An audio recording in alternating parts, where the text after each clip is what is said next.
Indiscrétion, The Philadelphia Story, un film américain de 1940 de George Cukor, d'après la pièce de théâtre de Philip Barry, avec dans la distribution Cary Grant, Katharine Hepburn, James Stewart. Le sujet: fille de la haute société de Philadelphie et de fort tempérament, Katharine Hepburn a gardé peu de temps son premier mari, Cary Grant.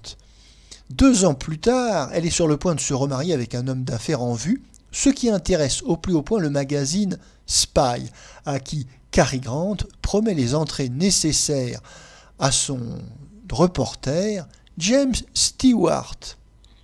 Notre avis: Indiscrétion appartient à la famille des comédies de remariage, genre assez prisé durant les années 30 et 40, ce qui est une manière d'échapper à la censure, puisque les aventures d'adultère explicites sont interdites. Alors, dans cette comédie de remariage, on a un couple qui se marie, qui divorce, qui a différentes aventures chacun de son côté, et, la morale étant sauve, qui se remarie. Indiscrétion, c'est avant tout un projet de l'actrice Katharine Hepburn pour revenir au cinéma. En effet, après 7 échecs commerciaux consécutifs, elle avait été inscrite par les producteurs dans une sorte de liste noire des actrices à éviter absolument. Katharine Hepburn commence par commander une pièce de théâtre écrite spécialement pour elle, pour la rendre sympathique, car elle a une image déplorable auprès du public de femme cassante, hautaine, froide. Alors ça sera donc la pièce de théâtre The Philadelphia Story qui connaît un vif succès. Elle en achète aussitôt les droits et les propose aux sociétés de production de cinéma. Alors le projet va se faire, mais les producteurs sont échaudés, sont prudents aussi. Ils demanderont à ce que 2 autres stars soient au générique pour un petit peu sécuriser la sortie du film. Ça sera Cary Grant et James Stewart. La critique académique, fort flatteuse pour ce film, le considère comme une comédie sophistiquée. En réalité, c'est avant tout d'une part un très très fort concentré de ce qu'est Katharine Hepburn, et d'autre part, c'est un film qui annonce les déplaisants films de psychanalyse qu'on va voir fleurir à partir des années 50 à Hollywood. La première chose qui ne va pas dans ce film, eh bien, c'est Katharine Hepburn. Katharine Hepburn qui était qualifiée de milliardaire communiste par Howard Hawks, qui avait été son amant. Et ici, donc la chose la plus déplaisante, c'est que Katharine Hepburn va nous imposer la mise en scène de ces états d'âme de petite fille riche qui a une conscience sociale.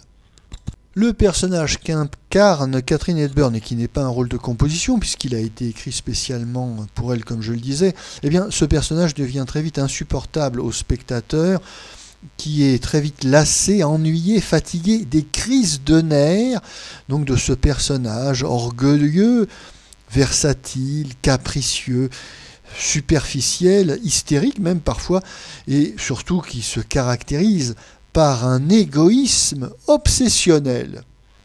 Et le fait qu'il s'agisse de théâtre filmé n'arrange rien, bien évidemment.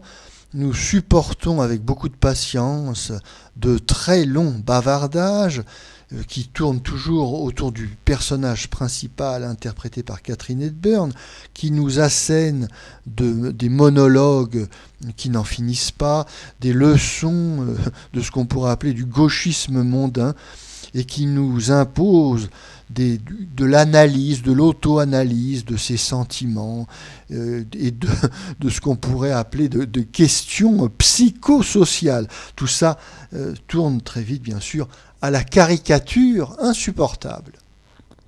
Et d'ailleurs, la deuxième chose déplaisante dans ce film, c'est le parti pris psychosocial du metteur en scène, George Cukor, réalisateur juif homosexuel, qui poursuivra toute sa vie de sa haine la haute société blanche américaine.